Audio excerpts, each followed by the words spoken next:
This is Binghamton Now on News Radio 1290 WNBF Binghamton and WNBF.com. I'm Bob Joseph. This is Binghamton Now for Wednesday, July 31st, 2024.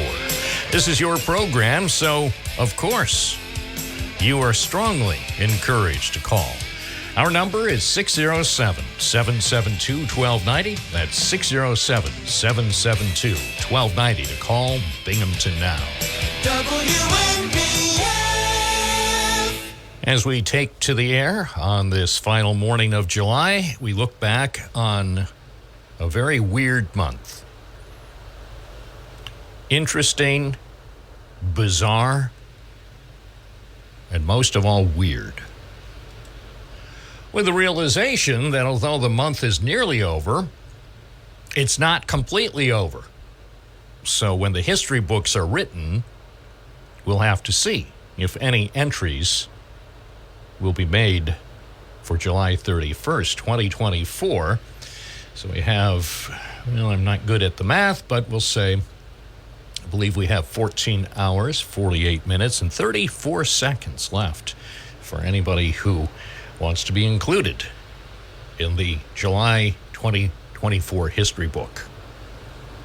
So, if you think it's been weird so far, Bachman and Turner once told me, confidentially, baby, you haven't seen anything yet. It's 9:12. Good morning. You're on the air. What's your first name? Where are you calling from? Morning, baby. Mark Yanati. Oh, good morning. Long time no see. I know. How are you? Good. You, I just actually saw you a few minutes ago, and you said you would try to call into the program. What's on your mind?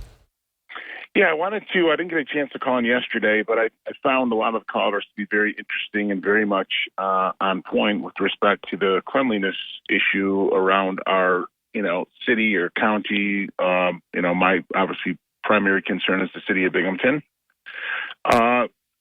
Couple things I'd say is that I would certainly say that downtown definitely looks much cleaner, and they've been making a nice effort to keep the area cleaner and street swept daily. I think a lot of it should fall on the property owners as well, though, that everyone should make an effort to go out daily and sweep in front and even clean their windows. I think it's fair to say that clean feels safe. When things are cleaner, people feel safer. And I had the opportunity a couple weeks ago to speak to the mayor, and I think his efforts are well received. I think he's doing a better job. I think that a lot of it comes down to people managing the Public Works Department and the Parks Department. I know there's been some changes at the Parks Department. I'm not familiar with the head of the Parks Department now, but currently they have some good supervisors and deputies in Public Works, and I think they're really trying to make an effort in doing things correctly. And there's a lot of work that needs to be done. I'll also say that I feel that a lot of this work that needs to be done, or unkept weeds and things of that nature, people don't understand falls on the New York State Department of Transportation.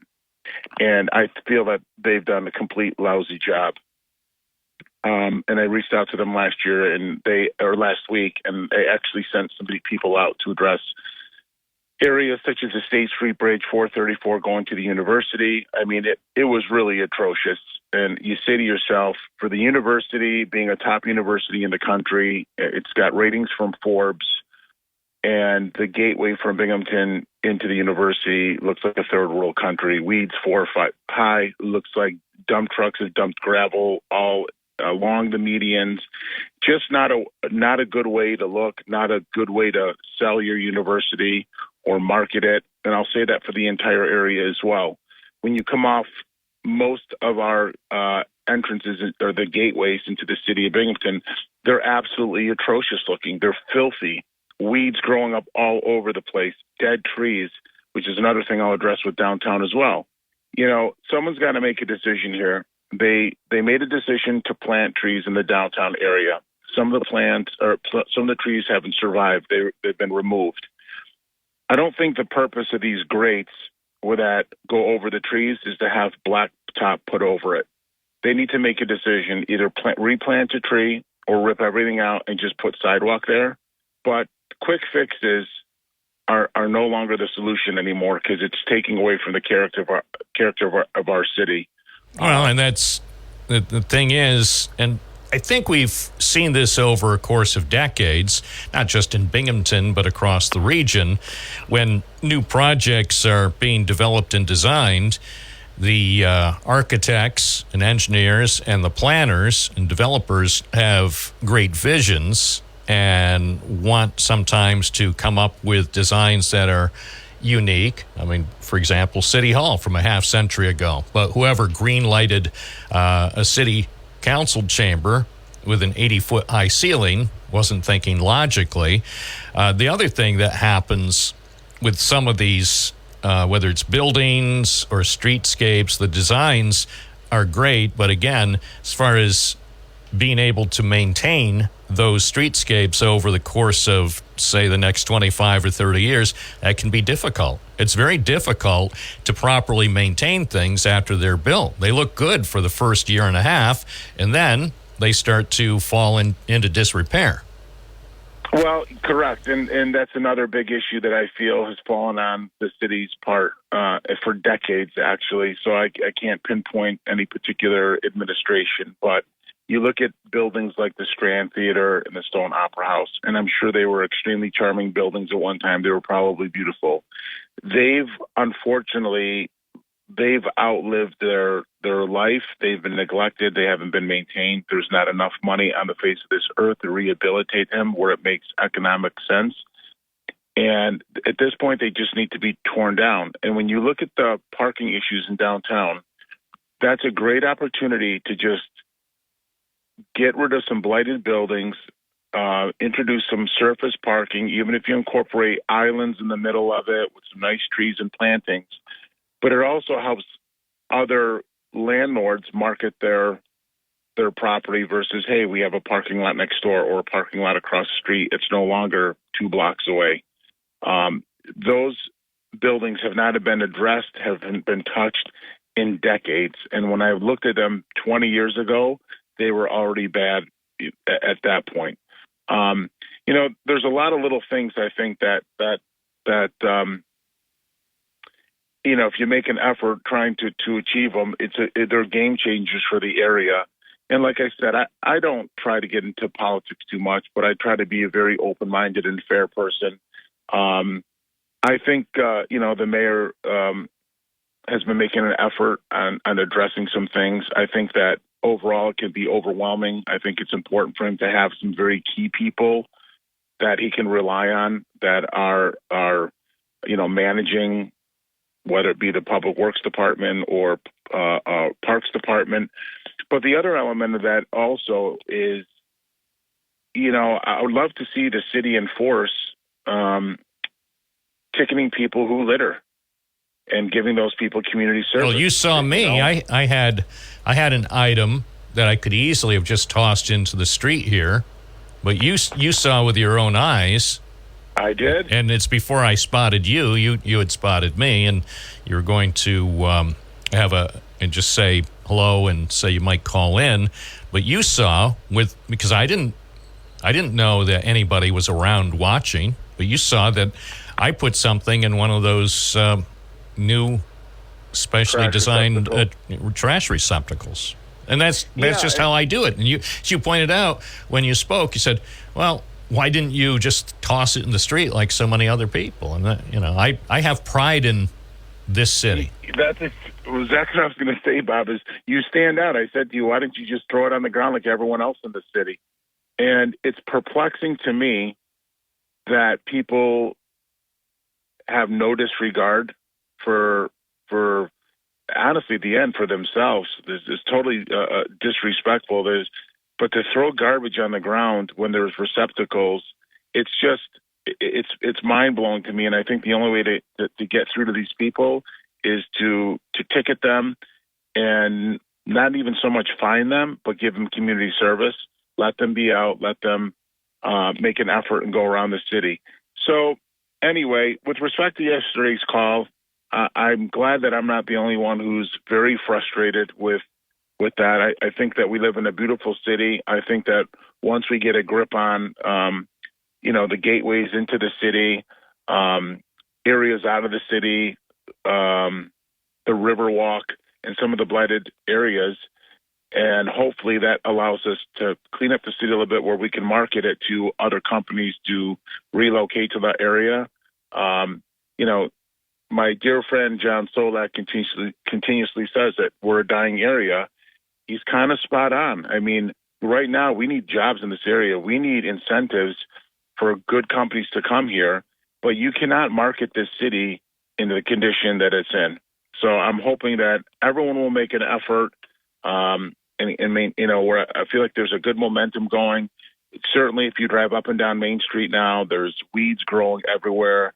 It's a thing that's got to be in control. And I'll leave you at this. If you go to some of these private developments or gated communities, whether it be in Florida or Carolina or whatever it is, there's rules when you buy. Like you can't have your grass longer than a certain level. You have to maintain your bushes. You can't have chip paint on your house. Everything needs to be in order. And I think that is something that I would love for the city to enforce, is people maintaining their properties, especially in the downtown One of the market. things that concerns me is if the city starts to adopt a more aggressive enforcement posture, will it be enforced consistently? Because there was a high-profile case several years ago where I think a woman who owned a building on Clinton Street in the First Ward got thrown into jail because of an issue with her building. And to be sure, I believe there were code violations, but compared to a lot of other buildings around the city, it was relatively minor. There's another person who owns a building on Main Street, a business that's been there for years. He once ran for mayor, and he wound up getting cited for a code violation on the building, which I believe was essentially a problem with a gutter or something up on the third floor. I just happened to catch that a few years ago and wound up, just out of curiosity, going to city court to see how they dealt with that. I see so many code violations across the city, but it appears to me that the vast majority of property owners don't get cited. I mean, not everybody is a high-profile developer from Brooklyn who's easy to attack because he owns a lot of properties. I mean, there are a lot of, shall we say, LLCs from New York City, or at least out of the Binghamton area, whose owners are shrouded in mystery, and they seldom seem to get cited for the problems with their properties. Yeah, look, there's certainly selective enforcement at the city. I've been a victim of it, both in building and code enforcement with respect to them. As soon as you open up your mouth, which, as I'm doing now, you become a target, which is okay, because the day will come where we'll expose all the undesirables over there.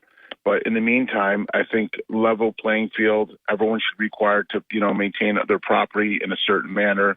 It certainly looks beautiful when you drive through an area and things are swept and cleaned and things are weeded and manicured. I think it ups your chances for marketing the area, and it's a self-pride thing as well. So that's my 2 cents. Well, we'll see what the other viewers have to say. See if people disagree with you. And that there might be people that disagree and think that the dirtier the city, the better off it is. That maybe we could strive to look like the South Bronx in the 70s. Well, I hope not. I hope not, too. All right. Thanks for calling in. Thank you. You got it. It's 9:24 at News Radio, WNBF, and WNBF.com. This is the Binghamton Now program, providing a forum for people who live in Binghamton and beyond on News Radio, WNBF. Providing you with the best solutions of your lifetime. The KSO Insurance Weekly Spotlight with Karen Sweet O'Neill on News Radio 1290 WNBF. This live segment is sponsored by KSO Insurance Solutions and Karen Sweet O'Neill. Good morning on this Wednesday. Good morning, Bob Joseph. How are you? Good. We're just hours away from the first donut. I get to toss out the first donut of the season. Go to Manny's. Well, I could go there today, and then tomorrow when the seasonal donut emporium opens. Oh, it's the cider mill. Yes. Oh, yeah. August 1st. Remember, circle that in your TV guide. Right there. There you go. For Mary O'Neill and Mary Andress O'Neill. Sure. No, what is it? Mary O'Neill Andress. Okay, yeah. I think I got it right. So, yeah. I'm getting used to that, Bob. I'm going to go over there and toss out the first donut. So, if you're anybody driving on Nanticoke Avenue when the doors open, watch out. Watch out for, oh, look, it's a flying donut. Toss me one over on the Parkway, will you? Sure. Yeah. Maybe, that'd be a great thing to do for me to deliver a dozen donuts to every WNBF listener. There you go. You can do traveling remote. See? Mm-hmm. The happy talk show host who I could get I could get world publicity, world attention on every newscast on the planet as the upstate New York talk show host who delivered a dozen donuts to every listener. You probably would get that attention. I would. I mean, they pick up everything everywhere. They do. They do. I don't know how they do it, but they have their ways. Anyway, you have some important information regarding insurance, and I've got my little pencil because all the pens here have been... Who knows what happens to all the pens? I'll send you some pens. Thank you. Would you? Yeah, I will. You would think in 2024 nobody would be appropriating pens, but you would be thinking wrong. So I did find a little stubby pencil. It's like back in school, number two pencil. The number 2 pencil. Yeah, when we had to fill out the little dots. Yeah. I remember. Anyway, insurance information. I've got my pencil ready. Okay, great. So why are we talking about car insurance? We don't offer car insurance up at KSO Insurance Solutions, but we refer that out for our clients to other agencies and brokers that offer it because, let's face the facts, we all need it. And it goes along with home insurance and personal lines. But the car insurance rates, Bob, in June, the cost rose 19.5% compared to a year ago. And I know people are saying, yeah, you know what? I actually saw an increase in my premium, but I don't know what that was about because I didn't get in an accident. I didn't have a big age gap or anything like that. So why are our car insurance rates going up so high? And there's 5 reasons, basic reasons. One, they're called your personal characteristics. Let's just get down to it. It's your age. Okay. So and if you're a woman, your car insurance rates will be cheaper than if you're a man. That is correct. In New York, anyway. Not in some states. They don't do that gender. But in New York, I think they still do, yeah. So if you're a woman, and depending on your age, obviously, if you're 18 years old, your insurance rates are going to be pretty high because the likelihood of you making a mistake, getting into an accident, or maybe going over the speed limit might be a little bit higher than an experienced driver. So that can make a big difference. How you drive, and that's the other thing. Do you drive fast? Do you get speeding tickets? Do you take chances? All of those things can come into play because obviously if you get a ticket, your insurance company knows it. And then you become a somewhat riskier driver and your rates can increase. The vehicle you drive, that's a big deal, Bob, because the newer your vehicle, the greater your premium's going to be because you have to have more comprehensive coverage, or normally you have to or you want to. And it's going to cost more depending on the vehicle. Like electric vehicles, they cost a lot more to repair. Well, I wasn't going to mention Tesla because I don't want Elon Musk calling in, whipped into a frenzy. Oh, Yes, actually, you I do. That's what I'm going to do, be secretly provocative. So Elon Musk calls in 10 minutes. Hi, Bob. This is Elon, listening to the show, as I always do. Never called before, but what you said about insurance rates on Teslas in New York State, what you said on the air was absolutely true. Any other questions for me? Yeah. True. So but it still would be funny if I did that as some sort of devious maneuver just to get him on the air and then ask him what he plans to do to fix Twitter. Well, and the thing is, he likes controversy, so you might that's have why a little, I'm saying, I could invite him since he courts controversy online all the time. I could make him an honorary guest host of the program, so whenever he feels like guest hosting or co-hosting, we'd have a merry old time. You certainly would. You certainly would. And what else? What else increases? Let's just talk about that. Your insurance rates. Your insurance choices. Okay, so obviously, depending on the type of insurance, the company you have, the coverage that you have, then all of that plays a part in how much your premium's going to be.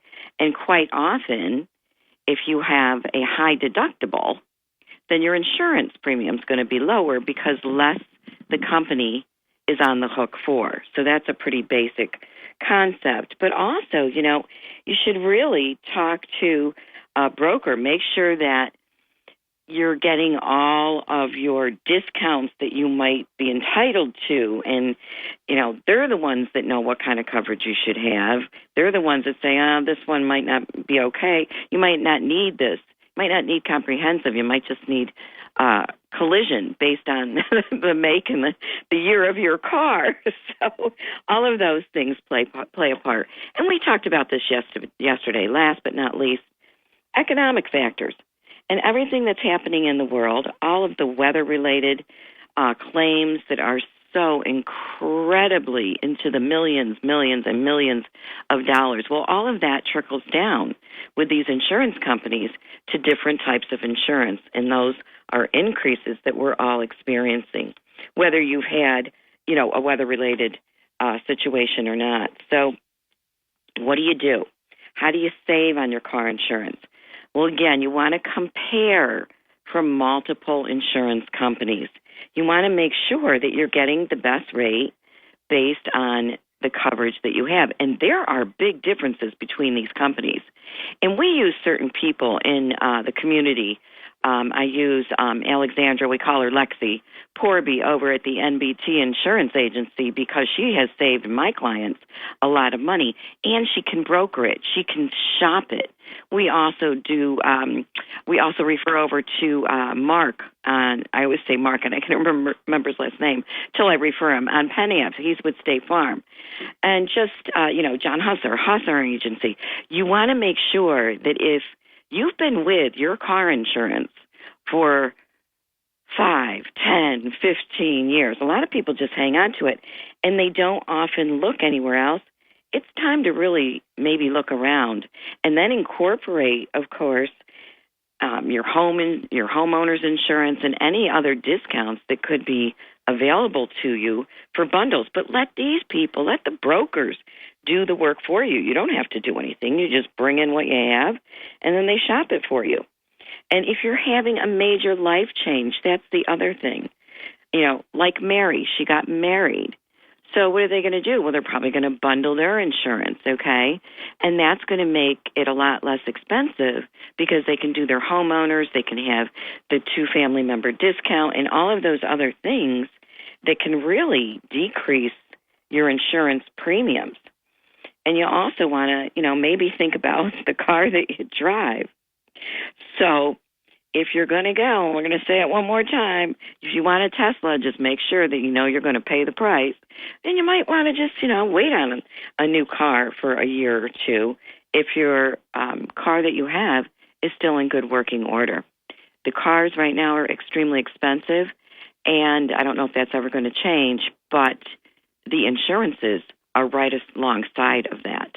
So all of those things to consider to make your economic budget a little bit more user-friendly. Shop around. We are at 1708 Vestal Parkway East, up above Plato's Closet in Style Encore. You can reach us several ways for an appointment. You can simply give us a call at 607-772-4898. You can Google us at KSO Insurance, and all our contact information comes up, including our website, and you can make an appointment that way. Or if you missed the phone number, we do have a big display ad under insurance in the Yellow Pages. It's good advice. Thank you. Well, thank you. We all have it. We all have insurance unless we ride our bikes in lieu of cars. Well, soon in New York State, I think they will be requiring bikes to be registered and then also insured. So that's just something that I see coming up within the next year or two. So, well, of course, Bob, because we are, any kind of license they can get and attach a premium to, New York State will do it. As they should, because they're I looking. don't know if I agree with that one. They're looking out for new revenue streams. I mean, that's. Yeah, I know, right? It's like, okay. Yeah.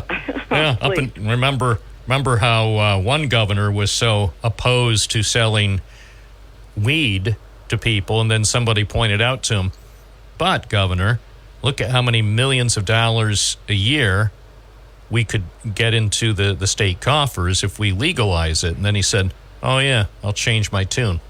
So, and whatever. That's just one recent example. It's not the only example. And I have no problem with that, because the first thing the doctor told me when he gave me a good slap over at Lourdes Hospital on Riverside Drive when I took my first halting breath, he said, "Bob, one thing you need to know, it's all about the money."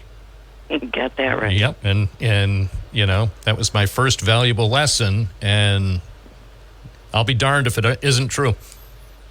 Yeah, I don't know if it's good, but it certainly applies in many areas in our life, doesn't it? Absolutely. Anyway, have a great day.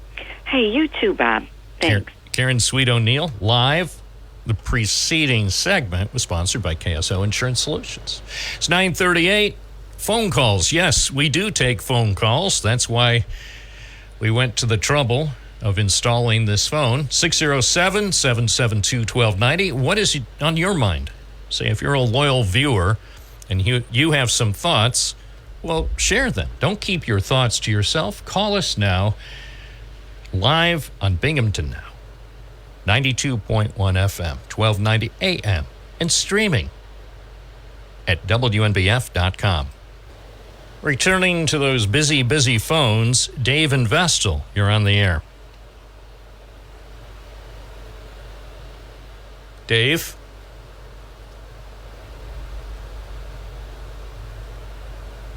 Well, I think Dave had something important to say. I think he was about to endorse Kamala Harris. Unfortunately, must be because of the solar flares or atmospheric conditions. We've lost maybe this. Hi, WNBF, you're on the air. Hey, I'll fill in for Dave. Oh, thank you. This is John from Binghamton, the legendary. Yeah, but I'm going to talk about Vestal. Something interesting happened at the meeting.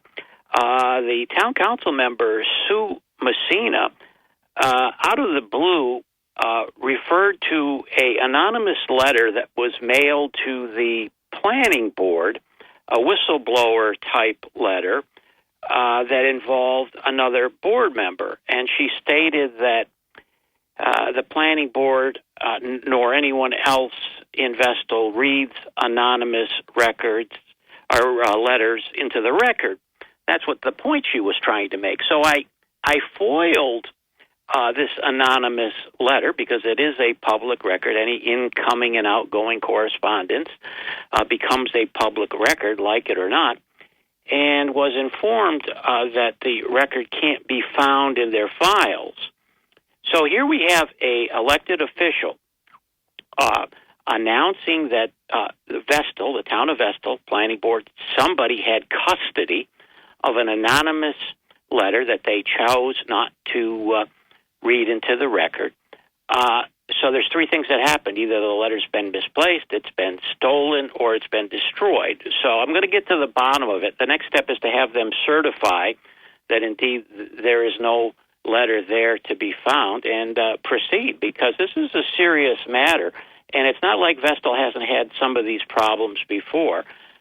So, that's what I have for you today. All right. My question is, how difficult would it be to keep track of an important letter like that? It sounds like whatever the topic was addressed in the anonymous communication, that it was probably serious enough. Whether it was true or not is another story. But if a so-called whistleblower sends some anonymous information to a local government, seems to me like they'd go to great lengths to make sure that the communication was preserved for a possible follow-up, even if it was from someone who didn't use their name. As I've said before, when it comes to news tips, it's so much better when people who have some information about a potential news story, if they also include their name and a phone number so I can follow up, because I do keep people's identity anonymous in the case of news tips, but sometimes I've encountered people who, for whatever reason, don't trust, and so they'll just send an anonymous tip, but I still keep the tip. I don't know how often I can get a good story out of it if somebody chooses not to make themselves available. But yeah, in a case where, say, a town board or somebody in a town receives something from a purported whistleblower, I would think that they would go to great lengths to preserve the letter and then, if necessary, start an investigation. Well, everything that a politician does, create or doesn't do, creates a public record, and people's got to know this. For example, if you're photographed, cell phone, by a public official, that's a public record. Advise them at the time when they snap the picture that they're creating a public record, and you will file a FOIL request for it. Well, and the other thing, and some people don't appreciate this, and some people may disagree with the concept, if you communicate with elected officials by email or snail mail or whatever, I mean, those become public records. So, if you convey something in an email and then somebody files a FOIL specifying certain communications, they might, in some cases, in fact, probably most cases, be able to get hold of your email, even if you didn't think it should be part of the public record. I mean, just if you contact somebody in their official capacity, it could certainly wind up on the front page of the New York Post. Well, yes, and if Google can take a picture, so can anybody else. Well, that's true. All right, keep me posted. By the way, if you drive by Vestal Town Hall in the next few weeks, keep a close eye. I will. Please. I'm up there almost every day. I implore you. You're going to be our Vestal bureau chief. Okay. Thank I'll you. get an award for it. Thank you. It's 9:48 at News Radio. Well, submit his work to the New York State Broadcasters Association for special recognition. Special recognition. Let's take a look at the weather forecast. Why not? Why not? Weather forecast from the WNBF Talk Deck. Mostly cloudy today with showers and thunderstorms likely. High 82.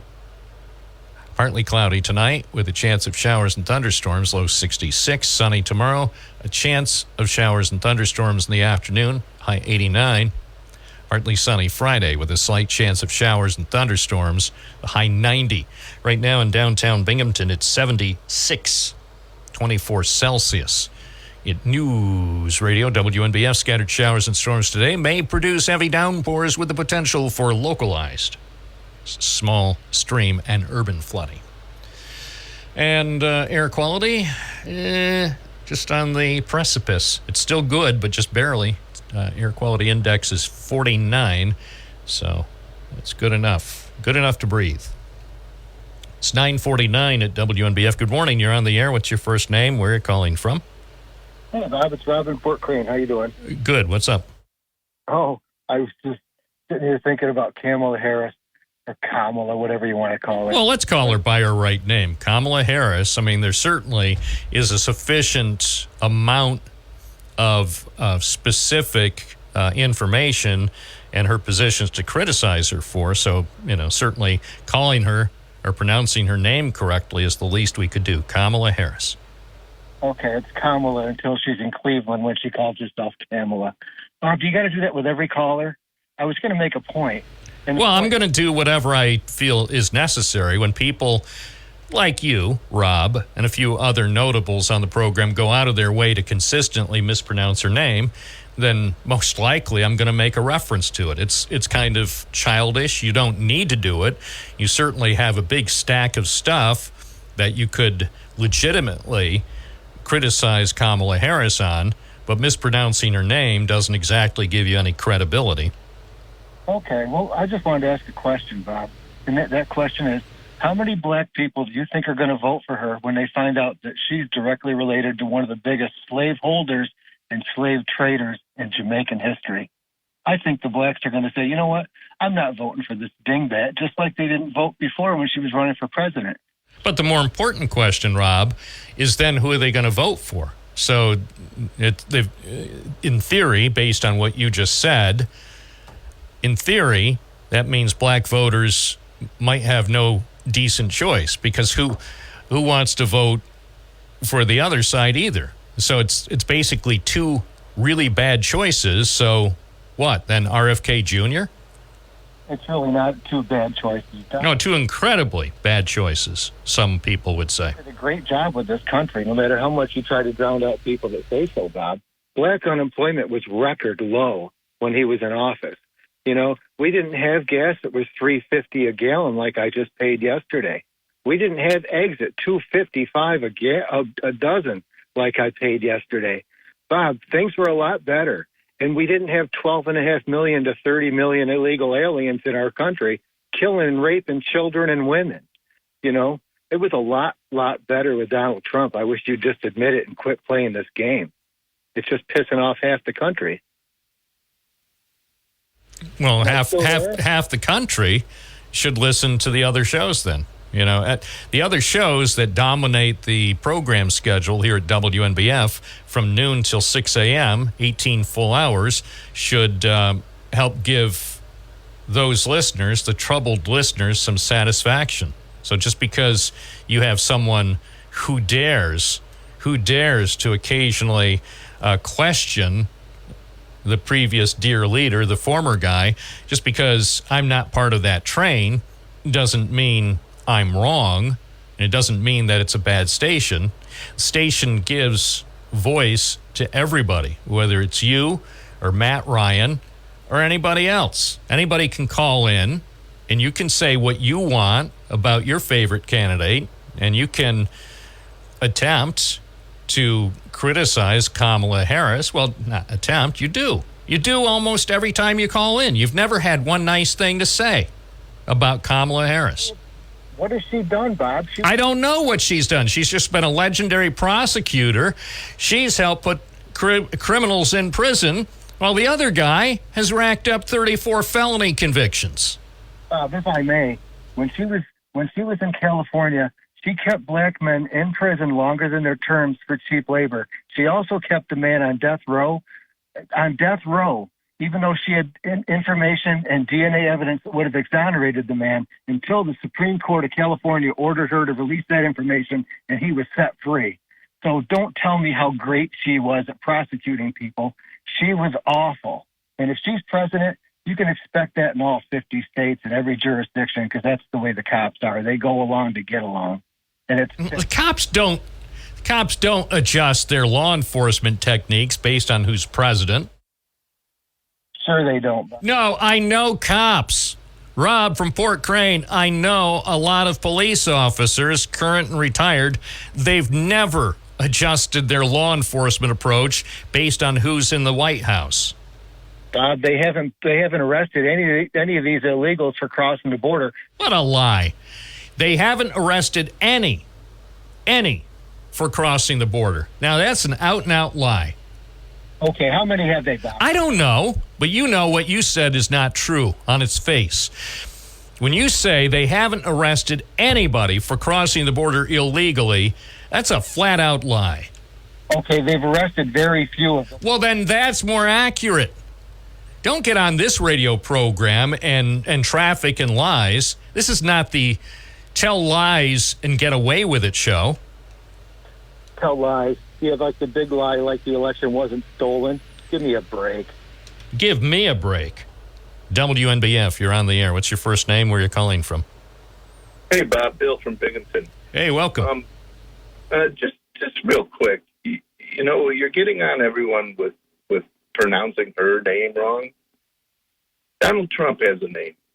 Quit with the silly former guy crap, please.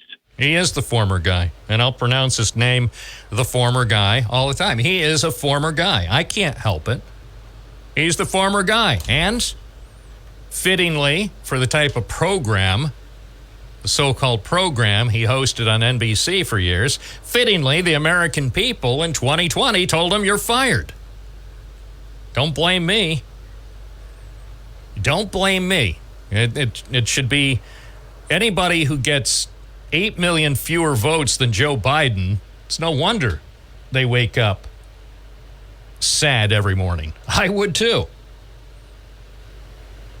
If Joe Biden beat me by about 8 million votes, I would be inconsolable. So I understand to a degree why he's unhappy.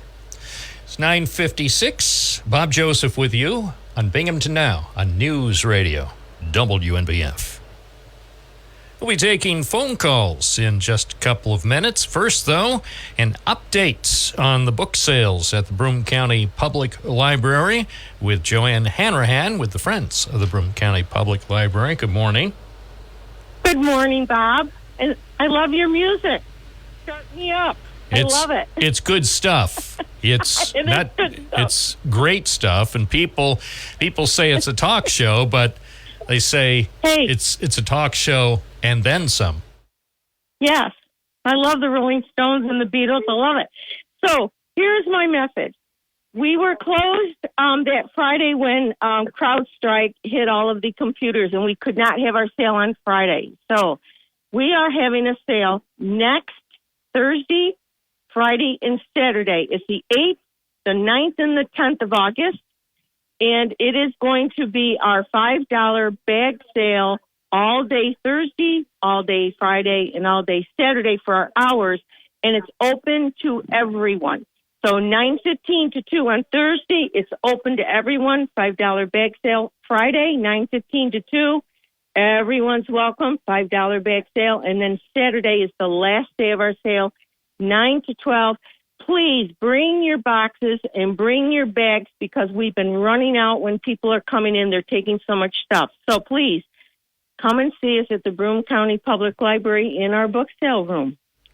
How long have these book sales been going on? Since 1967.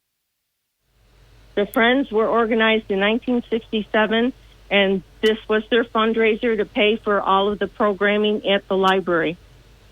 Well, that's an interesting point. We don't talk about it very often when you do the book sale updates. Discuss a little bit of some of the initiatives that are supported with the money that's raised through the regular book sales. Yes, we give $20,000 to the children's programming at the library. We pay for the yoga instructor and for the sound bath immersion and all of the other programs, the adult programs where they do the sit and stitch. We give them yarn. We give them money if they need anything, all of the take and make. So the library does not have a programming budget. So that's where the Friends have stepped in since 1967. So everything that we do here in the book sale room, you are giving right back to our library so we can run the Lego Club, the teens programs for the Dungeons and Dragons, all of that. That's all done through the Friends. So I want to thank everyone who's doing the donations, and I want to thank everyone who's been coming to our sales, making it possible. We give the library at least $50,000 a year through our book sales. Well, that's remarkable. And so thanks to volunteers, people like you and the others who help with the book sales as far as organizing the sales and also getting the word out, that helps make all this happen. Yes. And I can tell you, our room is packed. We even have boxes of books that are underneath the shelves because we have so many donations, and we didn't have that much room in our storage room. So let me tell you, we are packed to the gills, as we would say when I was young. Wow. That's a lot of book. It's thousands. It's thousands of books, and they're on top of the bookcases. They're underneath the bookcases. They're in boxes. We got tons of books. So please, come on out. I'm sure you'll find a book. And again, give those days for next week so people can write this down. Yep. Thursday, August 8th, 9:15 to 2. Friday, August 9th, 9:15 to 2. And Saturday, 9 to 12. And it's $5 bag sale open to the public for the Thursday, Friday, Saturday, the 8th, the 9th, and the 10th of August. Joanne Hanrahan, thank you for the update, and I wish you and all the other friends the best. Bob, thank you very much. You are always so kind, letting me hop on when I need to get help from you. So the Friends would not be having such successful book sales without you letting me get on your program. I want to thank you very, very much, and thank you to all of your listeners who come out and support us. Thank you very much. Hope you have a great day. Thank you. 1015 WNBF, serving the community for nearly a century. 607-772-1290 is the number. So what do you have to say? Yeah, you. What do you have to say? You looking at me? 607-772-1290. Morning, WNBF. You're on the air. What's your first name? Where are you calling from? Sounds worthwhile. Time to get booking, Bob. Time to get booking. Bob. Wait, this is the second. Oh, did you call earlier and get disconnected? Yeah. Well, what happened, Bob? Dave, No. it made me so sad. But I have to apologize, Bob. It was my fault. You know, I've been waiting impatiently since Monday for a phone call, and naturally it comes in while I'm on with you. So I had no choice. That's okay. I was as you could understand, I was desperately concerned that it was a problem at our end. But I did hear you over, even with my conversation. I heard you in the background because the radio was still on, and I heard you say, "I think Dave was calling in to endorse Kamala Harris." Bob, I almost laughed. Yeah, good thing you didn't have your mouth filled with coffee or some other beverage. You would have done a spit take, and then, well, you know, you can use the quicker picker upper to clean up the mess you made during a spit take while something you heard on the program was amusing. But still, it's unnecessary busy work. No, but I couldn't do that. Not even at gunpoint. Just shoot me. Hey, you know what, Bob? Surprisingly enough, I didn't want to call and talk about politics. I was listening to the insurance show there, and you know, we insure 4 vehicles, Bob. And my wife was shocked when we got the bill. She called in. I won't name the insurance company, and she called in to say, you know, what's going on? Because we never get in accidents. You know, we're good little boys and girls here.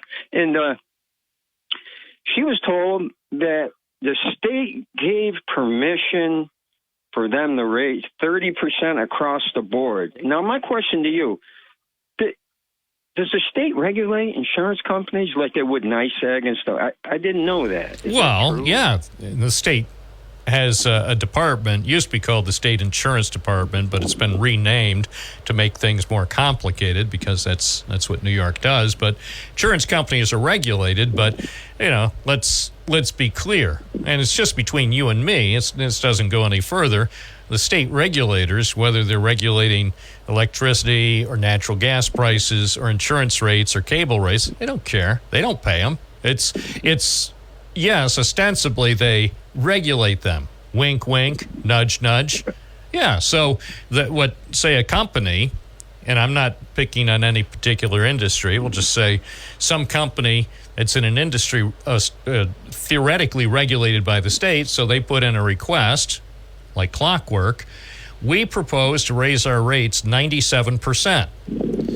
So, of course, there's going to be a hue and cry, and certainly a big story written by the New York State team on the front page of the newspaper because those stories are easy to write. You know, people are mad because some company is requesting permission from New York State regulators to raise their rates 97%.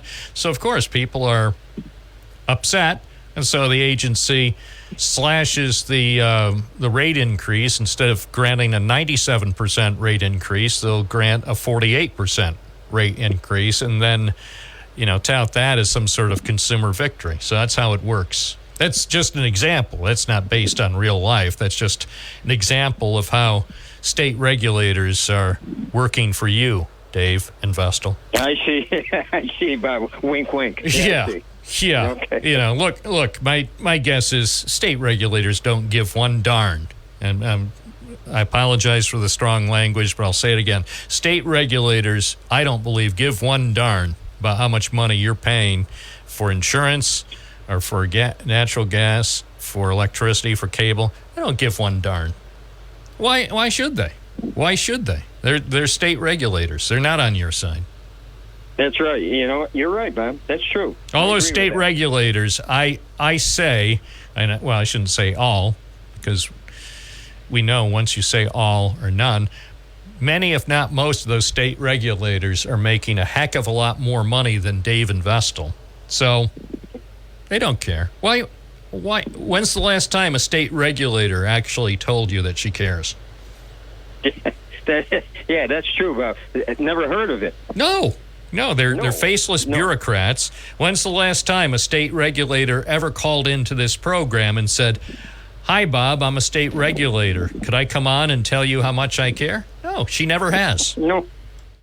I heard you mention, too, when you were speaking with her about the bikes are coming out soon. We're going to license bicycles. Oh, yeah, that's the next big thing. I mean, it's just a thing. And they'll use the excuse that because bikes, as well as these scooters, electric scooters and stuff, because they're too often being used in the commission of crimes, so that's how they're going to couch it. They're going to couch it as a public safety initiative, when in fact it's a revenue-raising initiative.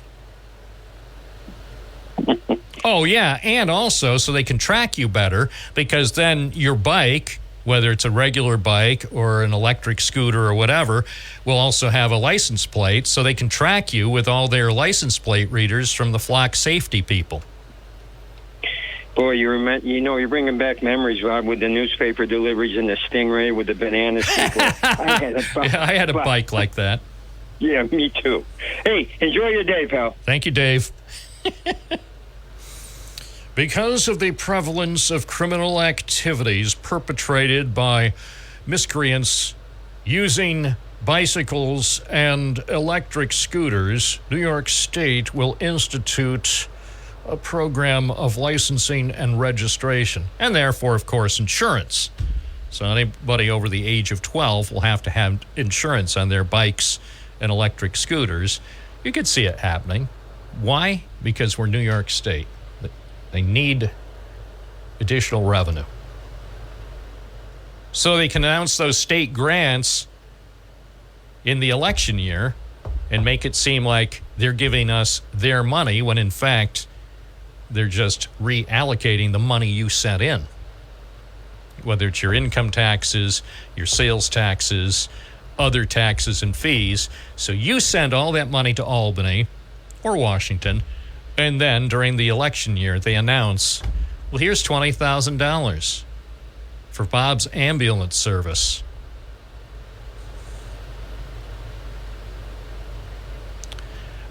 And you're supposed to say, oh, thank you. Thank you for giving Bob's volunteer ambulance service $20,000, returning a little bit of all the money we spent over the last 50 years. It's 1023 at WNBF, 607-772-1290. It is a singular voice of reason on the radio. Binghamton Now, WNBF. Let's go back to those busy phones. Gary from Binghamton's South Side. Good morning. You're on the air. Good morning, Bob. I'd like to talk about hate. And this is how I want to go with it. Bonnie from Binghamton has called your station and asked the MAGA people or the Republican supporters, the Trump supporters that call, to come up with maybe 3 reasons to vote for him. And over this last 6 months, whatever, since she's called, nobody's come up with one reason, okay, to vote for Donald Trump. Not one.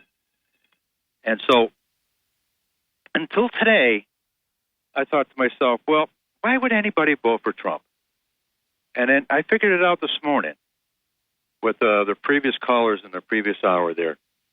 The reason they vote for Trump is because they hate liberals. They just flat out hate liberals. Now, I'm not a Republican because I can't be hating all day long, hating liberals and Democrats. I don't hate anybody. I don't support Trump. I don't hate him. Well, I don't hate him, too. They're, by the way, sorry to interrupt, but that's what they pay me to do. They, or some people who listen to the program come away with the mistaken impression, I hate him. No, nothing could be further from the truth. Now, if I say I love him, people say, oh, Bob, now that's a load. That's a load of talk show host Barbara Streisand, but I like him. I like him, and what I keep hoping for Donald Trump is that he learns from his past mistakes. No one, even a person who's been convicted of 34 federal felonies, no one is beyond redemption. And I still hold out hope that within the next 20 years, he's actually going to turn over a new leaf and become the new Donald Trump.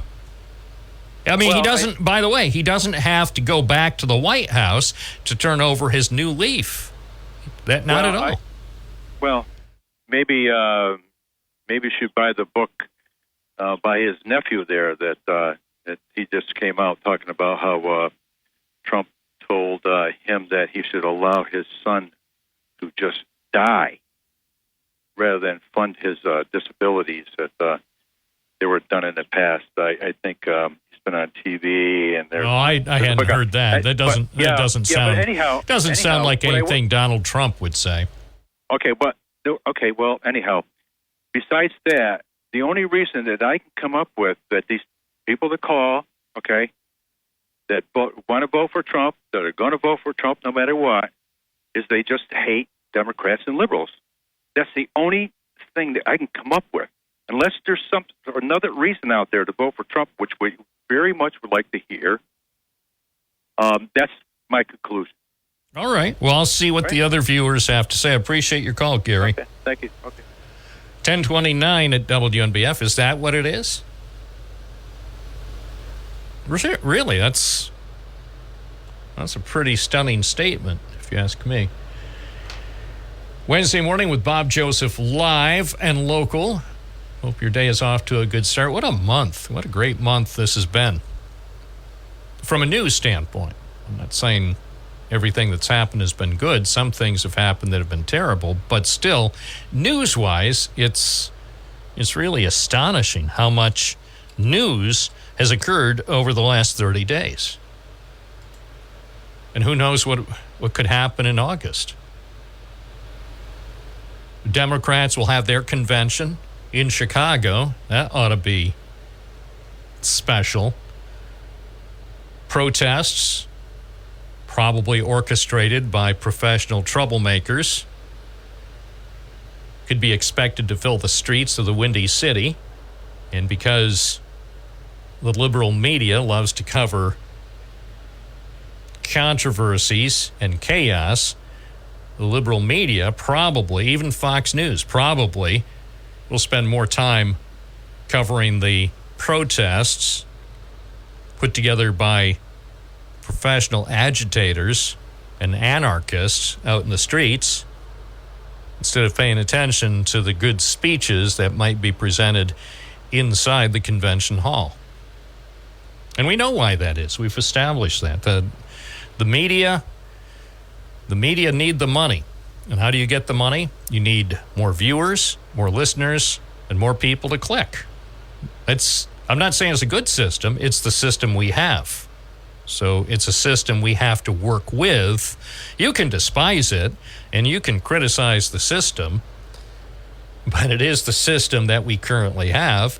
If you want to change the journalistic infrastructure, be my guest. But for now, journalism is a business, and like all businesses, it's driven by the profit motive, the money. Follow the money. 1032 at WNBF. Good morning. You're on the air. What's your first name? Where are you calling from?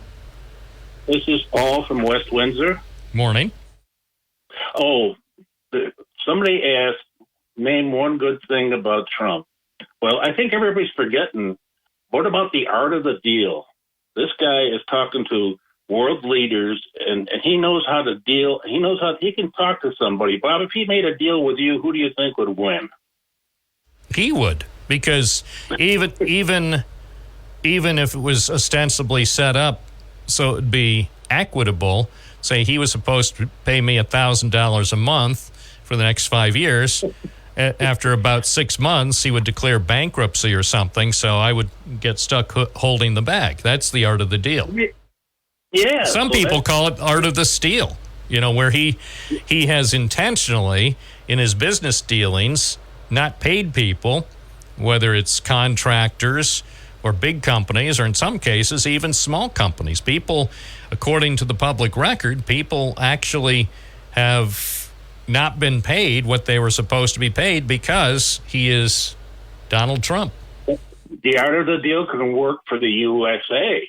He's not working, like you said, he's working for the USA with the art of the deal. He's right, schemes and scams and bankruptcies. Who knows? So what is he going to do on January 20th? Take the country into bankruptcy and think that the United States can renege on all of its obligations and responsibilities?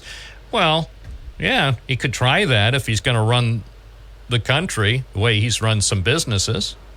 Well, because of our debt, we need a businessman with a high intelligence that can make deals that will make our country wealthy again. And he's proven in his first term that he knows how to work with people, get good deals, trade deals, and all this other stuff. And so here's a point. Why elect him? Because the art of the deal and how he can deal with world leaders and stop wars and make our country wealthy again. So there's a point. Well, that's a point. I'm not sure that it's valid. The main concern I have, look at his record during 4 years as president of the United States. The nation's debt ballooned during his term in office. Do we want the nation's debt to continue to grow? Because based on the 4 years he was in the White House, that's probably what would happen over the next 4 years. Okay. What about the trade deals he made with countries and look what he did over in over Saudi Arabia. He made a deal that almost got lasting peace there. Yeah, but he never took any action against the Saudis for their alleged involvement in 9/11, did he? What? So you want this country to do deals with Saudi Arabia, even though there are clear indications that some in the Saudi government were complicit in 9/11. So you're suggesting we forget the approximately 3,000 people who died on September 11th, 2001, and just go about doing business with people who may have had something major to do with the people involved in 9/11, and also even killing journalists, including Ashnan Khashoggi. I mean, come on, man. The Saudis need to be dealt with by somebody who's not going to look at it as a simple business transaction. The Saudis need to be held accountable for the things they've done. Well, I guess it's a one-sided conversation. What? You said something for about 60 seconds, then I said something for about 42 seconds. So it's going back and forth. You made your point, then I responded. That's called a conversation. It's not one-sided. There are two people here. But we're not going to talk over each other. We're going to take turns. Not Binghamton now. USA now. That's what the show should be. USA now. Absolutely. We're about the nation. This is Binghamton. Right. This is Binghamton and beyond. And if Your show should go national. It USA should. Now. It should. Not Binghamton now. You know, Hannity, step aside. Hannity. I'm on for it. I love you, Bob. about hey, seriously, Paul. I'll send a telegram to Hannity. Sean, stand down. I'm taking over August 1st. Oh, you're a good match for Hannity. Oh, you could take him on. Anyway, I appreciate your call, and I appreciate your having a give and take with me. Some people don't appreciate having actual conversation. He's a businessman. I heard of the deal. Yep. Hey, thanks, Paul. Thank you. 1037 WNBF Conversation. And again, for those of you who have just joined us, no, I don't dislike Donald Trump. I like him. I like him a lot. And I'd like him to learn some lessons. I mean, he's human like everyone. Even Donald Trump privately would probably admit he's made mistakes. Now, he's not going to say so publicly because that's not in his character. But privately, off the record, tonight, while we're sitting around a fire over on the east side having Speedies and Moxie, privately, he might say, you know, Bob, gotta admit, and please don't tell anybody on your very impressive radio program, I gotta admit, I have made a few mistakes. And I'd be like, as have we all, sir, as have we all. 1038 WNBF, live and local. AI has not managed to infiltrate this program so far, despite their best efforts. 607-772-1290 is the number. You're listening to 92.1 FM, 1290 AM, streaming at WNBF.com. So we go back to the phones. Mark in Binghamton, you're on the air. Hi, Bob. Knowing you're a champion of journalists, as you just called out, the Saudi journalist who died in 9/11, I think. No, that was totally separate. They allegedly lured him to a place. Right. He was going to get I don't know if his wedding license or something, and then they killed him and chopped up his body, according to the reports. It's been 3 weeks since they put the journalists in a Russian prison. You haven't mentioned a thing about it in those 3 weeks. I always expected you to, because you are part of the journalist brotherhood there, or God forget, I get a gender specific here. I'm surprised that you haven't. Is it because of the newspaper he's affiliated with, Wall Street Journal? No. All right. No, I think about Evan Gershkovich almost every day. Notice I say almost every day. I admit. I mean, he's been detained in Russia since March 29th, 2023. So let me do the math there. I don't know what is that, 16 months. So I think about him frequently, but it's true. I don't mention him enough.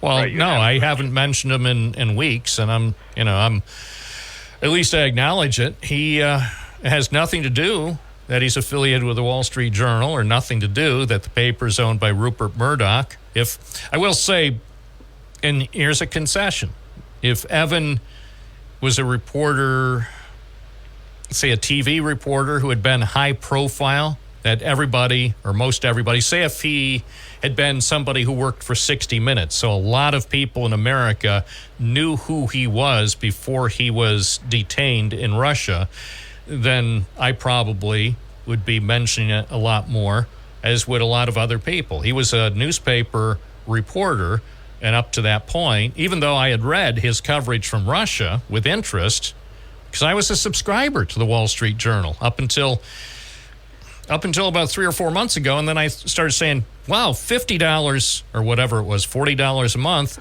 great reporting, great journalism, but I have to start cutting somewhere. I couldn't justify spending hundreds of dollars a year on my Wall Street Journal subscription. So I respect the reporting of the paper, but you raise a good point. I'm glad you asked the question. I'm wondering in the general media at large if this person, Evan, was maybe a sports figure, non-white, different sexual preference, maybe. It would be all over the place.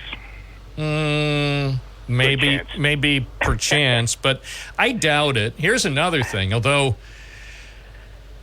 the Wall Street Journal continues to feature a section on its homepage about Evan Gershkovich, they've reduced it. They've minimized it. It's still at the top of the screen toward the left on the homepage, but they actually have minimized the amount of real estate they devote. It says under his name, wrongfully convicted. Oh, actually, no, I take that back. That's familiar. They actually have, I misspoke, they have several things, different stories that you can click on across the screen, including sentenced to 16 years, a stolen year, his family reflects, a timeline, his reporting, how you can help, write a message, and latest news and get email updates. So, I'll say this. If I thought that somebody from the Wall Street Journal would come on this program to talk about the plight of their reporter in Russia, I would invite him on, but I'm under the impression that they are taking... I think they're trying to strike a balance, because what they want, ultimately, is for Evan to be released as quickly as possible. So I bet they might be getting advice from their attorneys. They might even be getting advice from the U.S. government to not stir things up, continue to push for his quick release, but don't go to a point where you're talking about it all the time. Because remember, when it comes to negotiations, it's sensitive. And it seems to me that what's ultimately going to happen is he'll be released. I predict he'll be released, I won't give a timeline, but sometime before the election there, which, what's that mean? In the next 97 days. I think he's going to be released, but it's going to be part of a swap. And I know some news accounts have already talked about who Russia wants in exchange for Evan Gershkovich. And it's sort of like a basketball person that got caught with drugs. Yeah, sort of like that. I know. Worthy person. I know. For her freedom. I know. It wasn't balanced. And the contrast in different scenarios here is remarkable. Well, when Evan Gershkovich is finally released and there is a swap of one or more Russians in exchange for his release, there's going to be, first of all, there's going to be gratitude that he's finally free and is reunited with his family and with his colleagues, so people will be pleased about that. But very soon afterwards, there'll be a lot of people griping about the deal that was approved by President Biden, who wound up being exchanged for this one reporter. Everybody, again, will be happy that he's finally free, but I think it's almost a guarantee that there's going to be a lot of loud criticism of the deal that paves the way for his freedom. I think that's inevitable. And I don't know. It's again, lack of interest. Well, it's not a lack of interest. Again, it is. Compared to the other case, yes, it is. But he wasn't known. That she was known. You can say what you want. There was a total difference between somebody who was a high-profile, well-known person as an athlete. That wasn't the case to start with. And all of a sudden it became the high-profile person because they needed an agenda there, and they got their wish.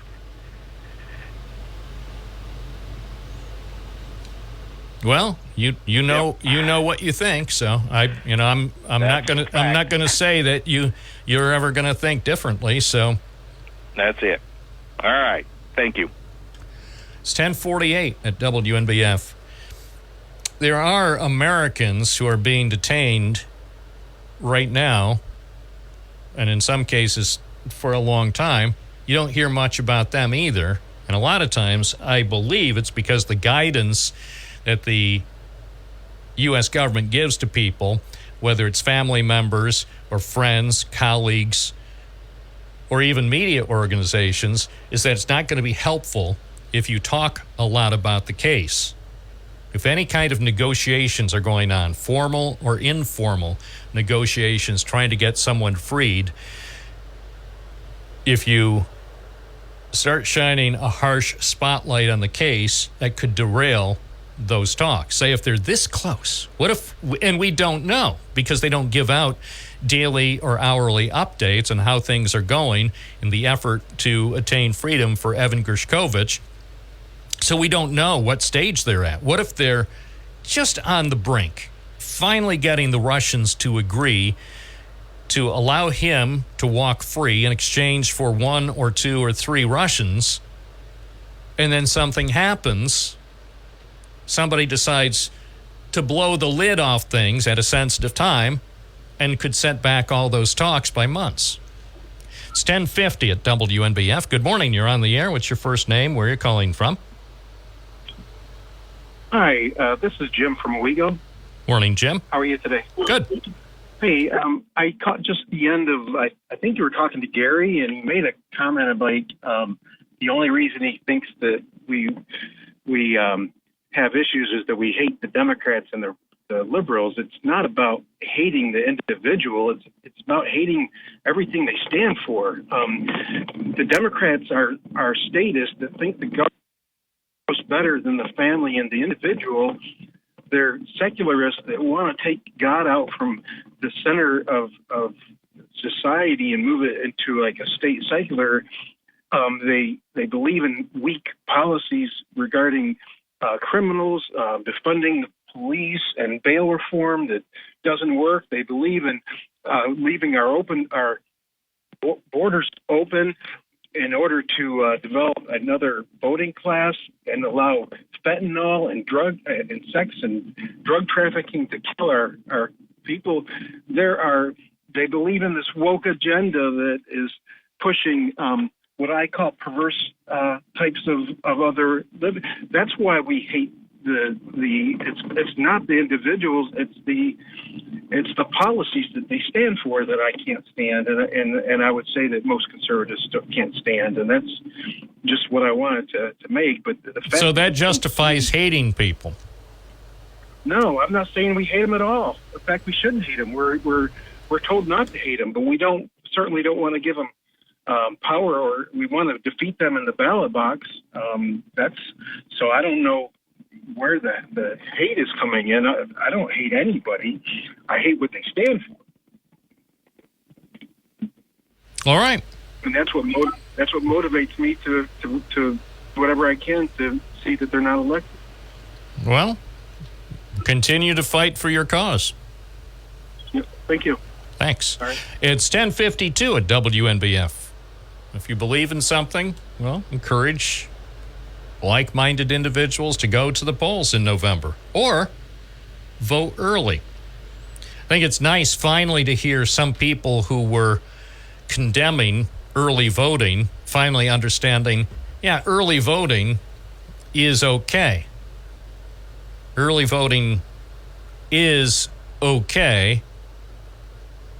And so a lot of people who were really fed up with the results of the 2020 election now are saying, vote early. Be sure you vote early. You gotta.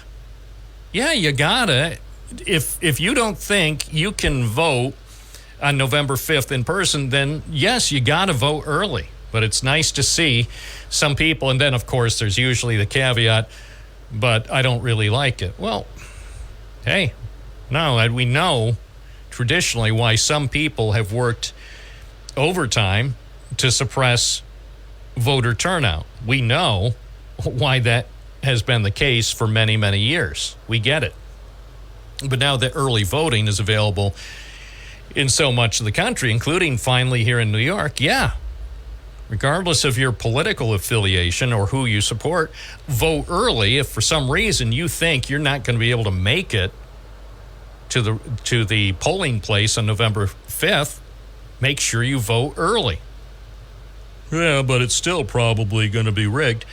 Well, I can't help people. There are definitely people who are setting this country up for major problems after the election. You can see it. You can feel it. You can taste it with people, including one of the candidates who, anytime he's asked whether he'll accept the results, puts a caveat. Yeah, well, I'll win. If I don't win, that means the election's rigged, so I won't accept it. Well, all I can say is, as tough as the next 97 days will be for this country between now and Election Day, things are likely then to be really, really bad several weeks after Election Day. Between November 5th and January 20th, because of the groundwork that some people are laying right now, you can almost predict some big problems. That's what it seems. Haven't heard from JD lately. What's JD saying about Kamala Harris? She is dangerously liberal, and she will never be the president of the United States because we're not going to let her. And what else? If you are in this country illegally, start packing your bags right now because Donald Trump is coming back. All right. Thank you, JD, from our big stack of stuff here at News Radio WNBF. I'm Bob Joseph. More coming up here at News Radio WNBF. 607-772-1290 is the number if you'd like to participate. We welcome all participants. If you have something to say, I think you should call in and say it. Go right ahead. Go right ahead. Some restrictions may apply. Well, the campaign is moving forward faster and more furiously than anybody ever could have imagined. This will be a campaign for the record books. But here's the question. If you are your party's nominee for President of the United States, don't you have some sort of obligation to the American people to debate your opponent? Well, yes, as a matter of fact, you do have an obligation. I think it's important for presidential candidates to debate each other at least 3 times in national debates. TV debates, radio debates would be nice, but we know that won't happen. But at least 3 televised debates with the major party candidates. That's how we do it in America. And yet one guy now is hinting that he doesn't want to debate. That's the message we're starting to receive from one guy who in the past has refused to debate his challengers, as though for some reason the rules and expectations don't apply to him. So he won't debate, but he and his running mate sure seem to have a lot to say about me. And by the way, don't you find some of their stuff to just be plain weird? There you go, Kamala Harris. Yeah. Go ahead, debate. If you want the job, debate your opponent at least 3 times, preferably more. And don't make a big deal over what network is hosting the debate, whether it's the ABC, the Fox, whatever. That's not the point. The point is, if you want the most important job on the planet, debate. You previously accepted a debate invitation from the ABC, so follow through. If you want to set up another debate with the Fox or whatever, do that too. The American people need debates so we can decide who is the least weird. 1112 WNBF. Let's go back to the phones. Good morning. You're on the air. What's your first name? Where are you calling from? I'm Nick from Windsor. Good morning, Nick. What's on your mind? Hey, I heard you on the news talking about the Gaudi station. And you know what? I like problem solving. Can we get Dr. Whittingham to make that a battery storage station for his batteries? They're like container size units that would fit all in there, and you can leave it as a contamination site. And you can take Gaudi station and turn it into a hydroelectric to supply the batteries. And since it's for Binghamton University, it can be supplied to use all the electricity for the Binghamton University, which Chuck Schumer really loves Binghamton University because they give them all the money they want. And so we can solve the problem there. And the electricity made there will pay back for the demolition of the site. And I just like to think that would be a nice idea. It's a win-win. Do you remember they were talking about putting in a battery storage facility at the Westover site 10 years ago? Yes, I do. And I know the city of Binghamton in 2017 was thinking about hydroelectric plant down there at the Rock Bottom dam down there. Rock Bottom Dam. That was Richard David who proposed that. We never heard any more about it, as far as I can recall. No, I asked my councilman. He never got back with me. Yeah. And the thing, it was like $6 million back then to put a 2 megawatt in there, which ain't too bad. But now it's probably 10. But hey. Why don't we put these students up there in the Binghamton University to work on something like this? It'll be a nice project for their thesis or something. Sure. Well, so I think that's a good idea. Stanley Whittingham, who if he could pull this off, he might win another Nobel Prize. Well, it's going to show that his battery system works, and why not us be the first ones to do something like that? It'd be like IBM starting out, and look how they turned out. Maybe we can get these battery systems out there. After all, we're going to make them, right? Absolutely. We'll be number one. So let's get Dr. Whittingham on the program if we can, if we can't. But that would be nice to ask him if it's feasible. And all right. It doesn't hurt to talk. That's true. He's been in this studio before, and he came away from the program enjoying the host and enjoying the program, so we might ask him back. Awesome. Thanks. You're a great guy. Thanks for, problem solving. Have a great day. 11:16 at WNBF. On April 15th, 2010, I know you may have forgotten, this was 14 years ago. So in April 2010, a $22 million battery storage project at the Westover Power Station, which used to be owned by NYSEG. So the PSC, New York State's Public Service Commission, 14 years ago, approved a $22 million battery storage project for the old Gaudi station. I'm reading from the internet. This is right now available on the internet. Anybody can find this. Unit 7 of the Westover station will be converted for the project, which will store 20 megawatts of energy until it is needed by the grid. The project will include 10 53-foot containers, each with inverters and a direct current battery system storing 2 megawatts. The battery storage project will be built in 2 phases, with the first beginning in the second quarter of 2010. So that project, which was announced with such fanfare and was approved by New York State regulators, the same people we talked about earlier on the program, New York State regulators, who of course are working for you, the average New Yorker. So they approved the project 14 years ago.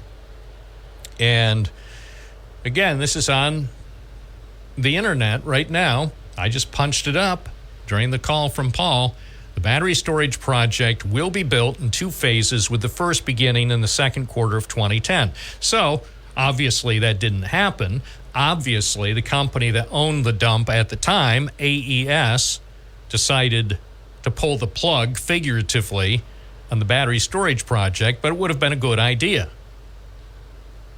But apparently, it was an idea ahead of its time. So, that proposal mentioned by Paul at this stage might be something to consider. Yes, the site, as we have established, is seriously contaminated, as we've reported on WNBF News and at WNBF.com. According to Rob Mack, the Town of Union supervisor, it is a tainted site. He described it when he was on the program recently, and it's probably the most contaminated in all of Broome County, if not all of southern New York. Well, that's right. Just because it's contaminated because of all the years it was used by NYSEG doesn't mean that we should just leave it there forever and say, oh, nothing ever will happen there. The plant will never be demolished. As Robert Mack said, it's going to have to be a federal project. The town doesn't have the money. The county has no money. The state doesn't have enough money. It needs federal money to be remediated. So the contamination is still there. The EPA has done some preliminary work, and you can see some of what's gone on in our story at WNBF.com, and a lot more work is needed. So at some point, if Senator Charles Schumer can work on this, or at least his staff can work to find sufficient funding for the EPA to get the site decontaminated, and then maybe with the Department of Energy or some other appropriate federal agency come up with a redevelopment plan that could include battery storage, something similar to what was proposed in 2010. And it's too bad that didn't happen, because if that had gone forward, they probably would have been able to clean up the site and actually keep the site that was so important for the grid since 1917. They would have been able to move that property, that site, to supply some of our future energy needs. But it didn't happen. But maybe Stanley Whittingham, as well as other researchers at Binghamton University, how come you don't hear them talking about it? How come you don't hear Harvey Stenger talking about it? That should be a proposal. Instead of having the university go by the old Gannett printing plant that was already subsidized once by state taxpayers, because Gannett built it on a brownfield site, so they got tax credits as part of the brownfield program. Why not? I mean, that building, as new as it is, I think it was opened in 2006 and then unceremoniously shut down in 2018. That building has a lot of potential. That is no longer a blight. I mean, it's sad to see it just sitting there, idle. But some of the money that's being poured into that site perhaps could be poured into the Westover site and start cleaning the place up and start developing a better use for the property. It's 11:22 at News Radio WNBF 607-772-1290. You're listening to Binghamton Now on this Wednesday morning. I'm your host, Bob Joseph. Give us a call. Let's go back to the busy phone lines. Paul in Binghamton, good morning. You're on the air. Good morning, Bob. I heard you talking about the Gowdy Station and the Brown Lands. There's a new power station that was built and never used right behind the First City Bank on Clinton Street, between that and GAF. It was built and just abandoned. I don't know why. Well, Anatech used it for a while. It was built to supply, it's a cogen plant that was built by Anatech, and it was used for a short time. And then, of course, sadly, the successor to Anatech went out of business, and so it sat there for quite a while. A California company bought it and used it for a few years to produce electricity when they could get maximum money for electricity, when there was big demand for electricity. So it only ran for a few days a year. Then finally, the California company decided since they had lost millions of dollars on that deal, they turned over what was left of the plant to the city. So it was used for a time. Okay, that's good news, but it's not a brown site, so it probably could be used better for batteries. Well, actually, something new is going in there. Right now, even as I speak, you have construction crews working at that facility because there is going to be a new business. They're putting in a bit of a factory there. I was just over there, let's see, it was on June 14th, so I was there about a month and a half ago, and they have started converting that into a manufacturing facility, and they're going to make some, I don't know if it's solar related, I can't remember. So it's going to be a production facility by a company called Firomar. So perhaps early next year, they could have some people finally working in there.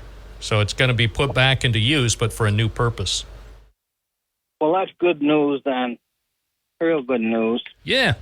I was glad that I spotted that because nobody had made an announcement, and I was driving by there one Friday afternoon, and then I saw people working, and I wound up talking to the people, and they gave me the phone number of the project manager, and he told me a bit about what they're going to do. So, yeah, it should be a good thing.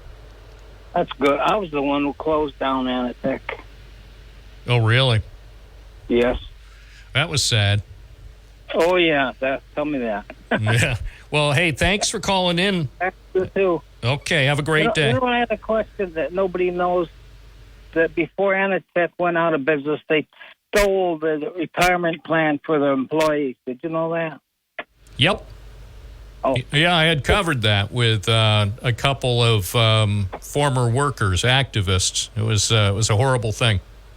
Okay, just thought I'd mention Yeah. it. You have a good day. Thank you. Thank you. Yeah, it wasn't right, but as they say, this is America, so that's what happens. Leo in Edwell, you're on the air. Morning, Bob. I wanted to comment on the gentleman's call about Gowdy Station. I can't prove this, but there was an article in the paper a couple of weeks ago about a battery storage facility they were talking about opening in Westchester County. And the reason I bring it up is I think why Gowdy Station may not have been used for that purpose is that those storage facilities have to be pretty close to where the power is actually going to be used because of loss in transmission lines and whatnot. And that it may be that Gowdy Station has just been, the situation has been overcome by events. There are other sites that are in competition and are better suited for that use of battery storage facilities. Well, unfortunately, I think you're right, because that for several years after AES decommissioned the plant, I think what year they stopped operating, 2008. Yeah.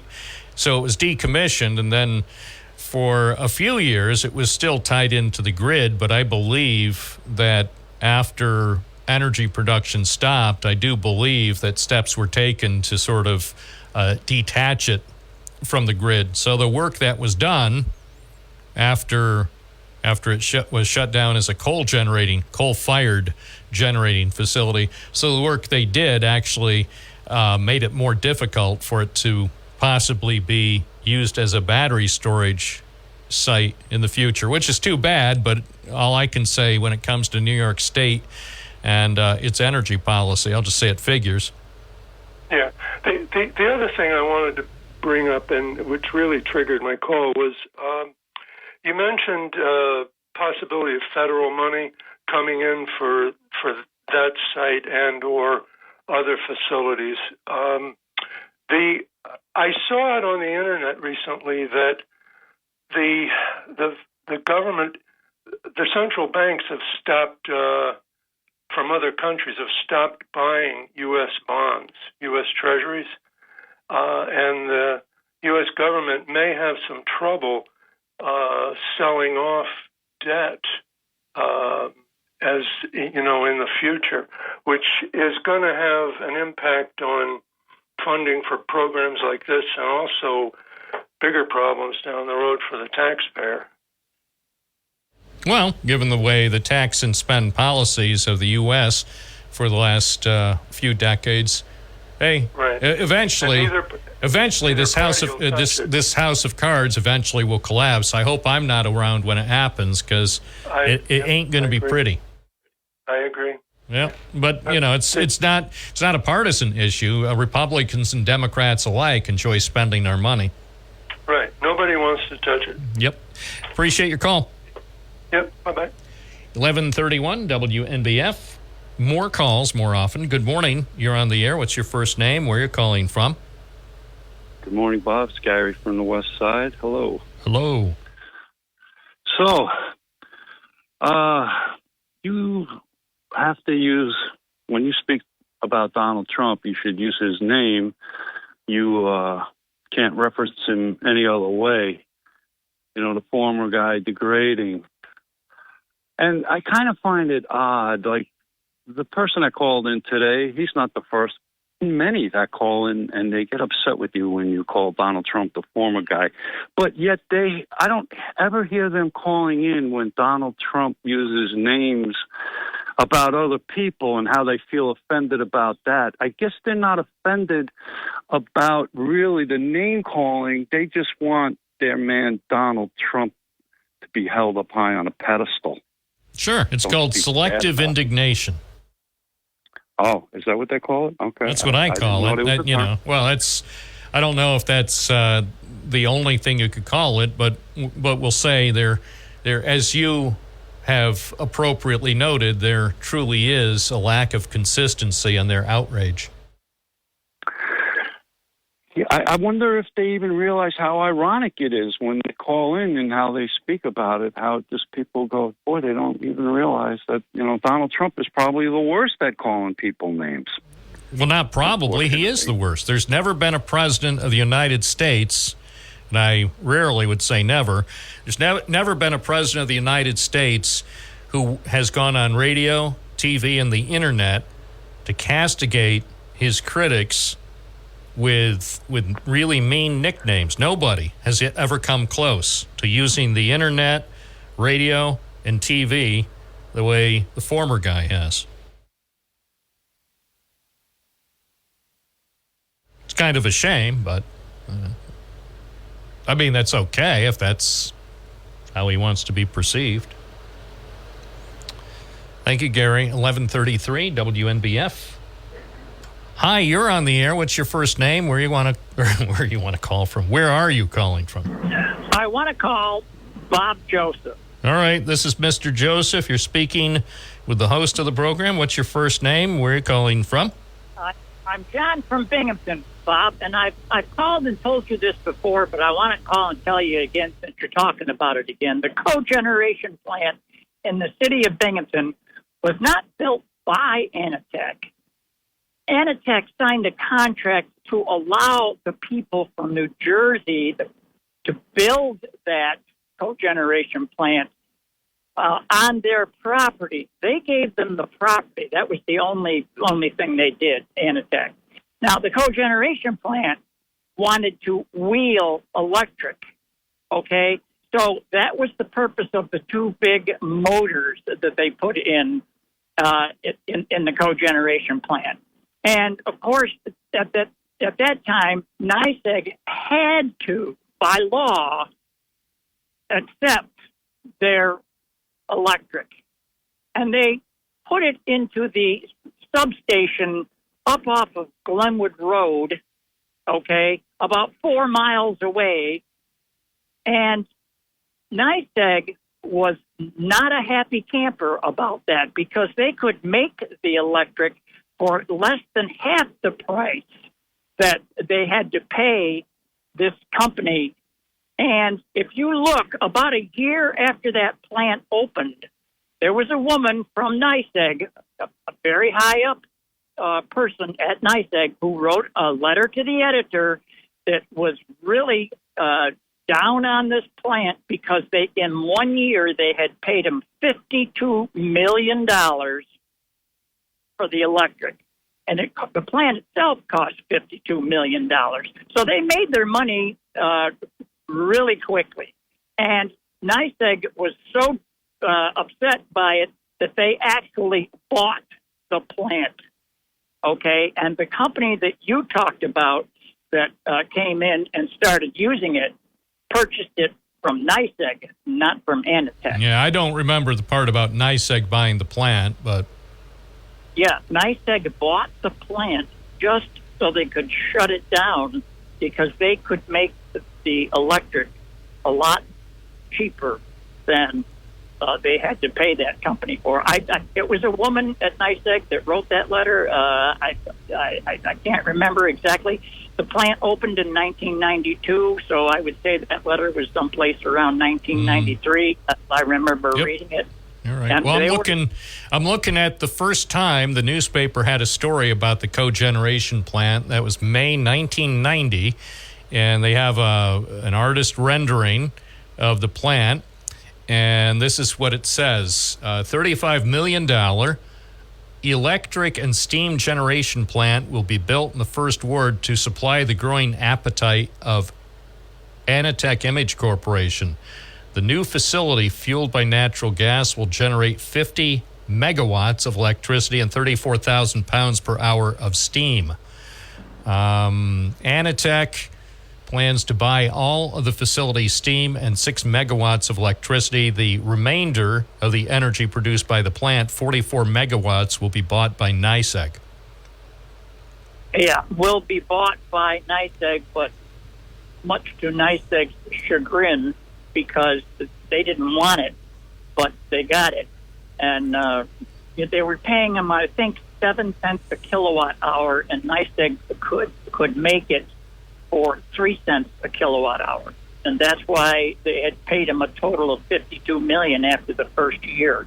And that was the other part of Anitech's desire, was to get the coal part of that, the steam, and then, of course, their own electric. They got their own electric for free. But at any rate, it was a debacle from the beginning, because NYSEG also had to build the transmission line for the gas, which came actually off of the line that comes in from Oneonta to run the plant. And at the same time, they had to build the electric back to the substation. And they were going to do that with overhead wires in the beginning, but they changed their plan when people just said that they didn't want the wires overhead. And, of course, they were buying properties left and right to run those right through people's properties, and if they didn't sign up, they were going to take it by eminent domain. That was the threat at one point. But at any rate, that's the history of that plant, and I, for one, am so very glad that it is gone, and that it doesn't distract from the view of our beautiful valley with that cloud of smoke, whether it was just steam or whatever, that filled the valley, especially in times of low pressure, when the pressure was pushing down on that, and it would just spread over the entire valley. So that's my point. And no, I don't think Donald needs to debate this upstart Democrat that is coming. Why? If he wants the job, that's part of the job interview. If he thinks he's qualified to be president, maybe he is, maybe he isn't. But if he thinks he ought to be given serious consideration by U.S. voters, then part of the job interview includes at least 3 debates with his major opponent.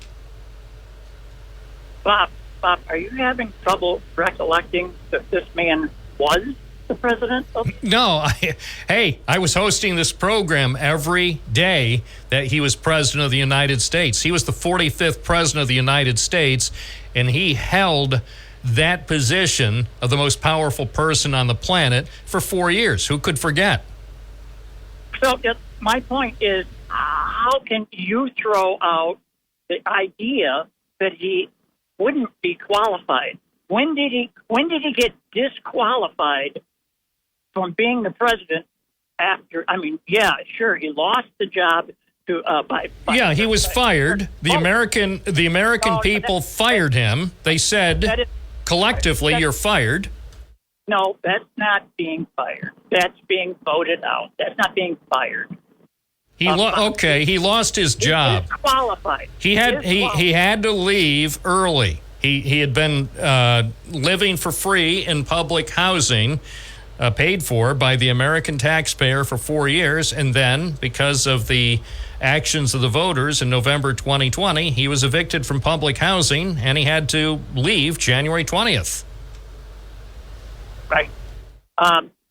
She is an upstart, and she's just trying to make as much commotion as she possibly can and make herself look big. And she is the one that's unqualified and has shown that for 3.5 years. And if the public can't see that she was laying back, waiting for something to happen to the president this year or whatever year so that she could jump into that position. That's why she took the position. That's the only reason why anyone would accept the unenviable position of Vice President of the United States. Nobody in his or her right mind is going to accept the vice presidency and say, oh, that's all I want, and if something happens to the president, then I'll choose not to slip into that spot. It has to be, just between you and me, being vice president of the United States has to be one of the most thankless jobs in America. That's true. But if you know what the future is going to bring, if you can surmise what the future is going to bring when you make that decision, you're the next one in line to be president, whether something happens to the president or he just terms out. Okay, let's say he just termed out. Who would be next in line? The vice president. That would be the Democrats' next choice. And lo and behold, look what happened. Well, and that's what people had to consider in 2020. Look, the American public understood what was going on with the election in November 2020. They understood if they voted for the Republican ticket, they understood there was a possibility that Mike Pence at some point could become president of the United States. Those who voted for the Democratic ticket also realized there is a possibility at any given time that Kamala Harris could become president. Everybody understands how this great nation works. No, I agree. I agree with all that. Yep, Mike Pence could have. He could have been in during Donald Trump's term as president. But at any rate, she's an upstart. Well, but she's a good upstart. She has youthful enthusiasm. You know, we've been dealing with so many people at some of the top leadership positions in this country who are so old, with the old ideas and predictable positions. You know, it could be. And look, I don't care who becomes president. In the end, America will prevail. America is strong regardless of who wins the election. But there could be a feeling among the electorate that it's time now for young ideas, fresh faces, something new, something with some pizzazz, something that's not so weird. Bob, there you go with that word. That's so crazy, just to come up with that word. But at any rate, socialism is not something new.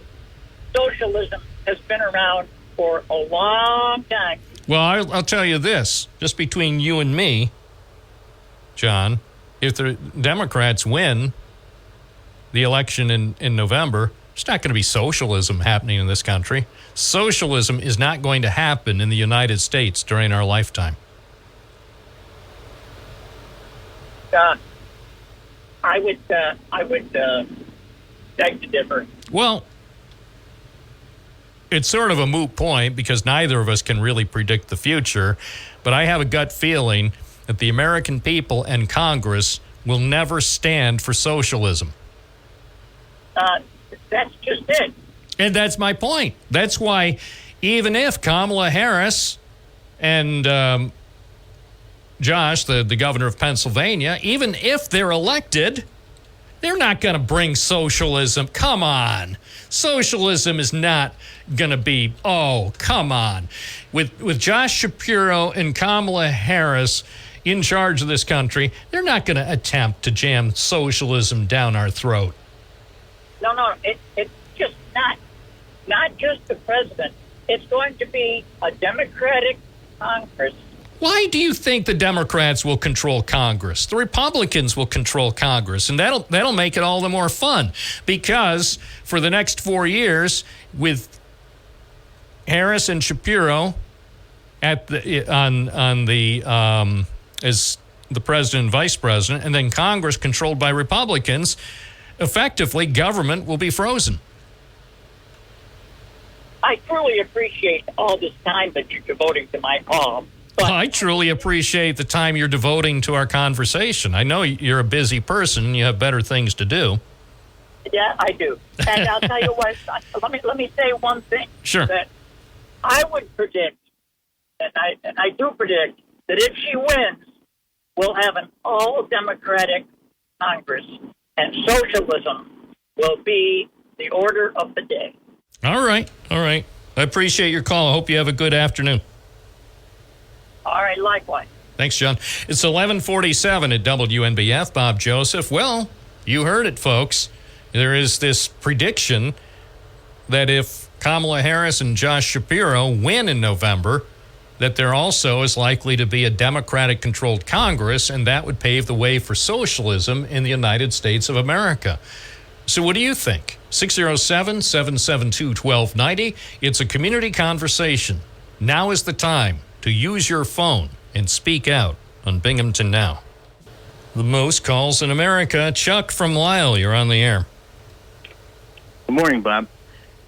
I'd like to preface what I'm going to say with the fact that I'm still a registered Republican, a conservative, not this MAGA stuff.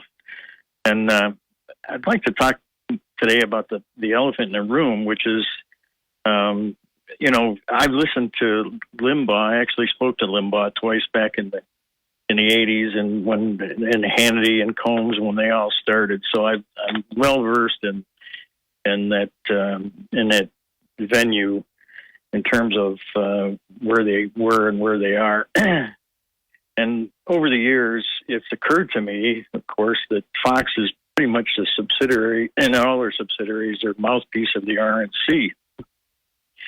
And continues today with Bon Jovi or whatever his name is that comes on after you.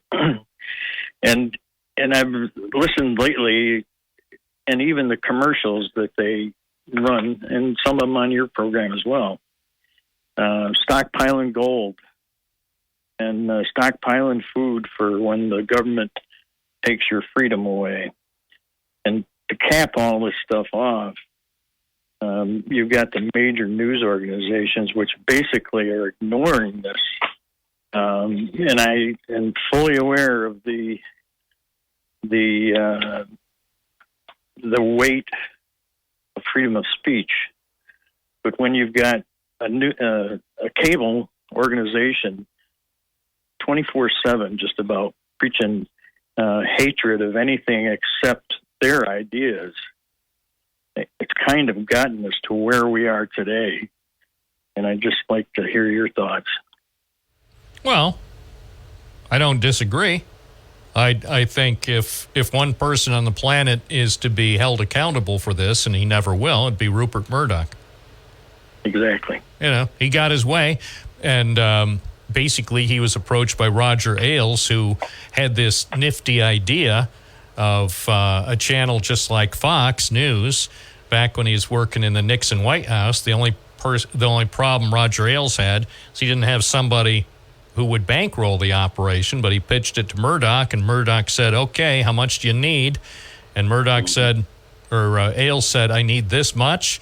And Ailes basically told Murdoch, give me the money and leave me alone, and I'll make you the Fox News channel. And they started it in October 1996, and they never have deviated from their plan since the start. No. It's remarkable. I mean, it's sad, but at the same time, it's also remarkable. It's one of those things that basically, it started as an idea about 50 years ago. It took 20 or 22 years before it came to fruition, and ultimately it's had a tremendous impact on the United States and the world. Mm-hmm.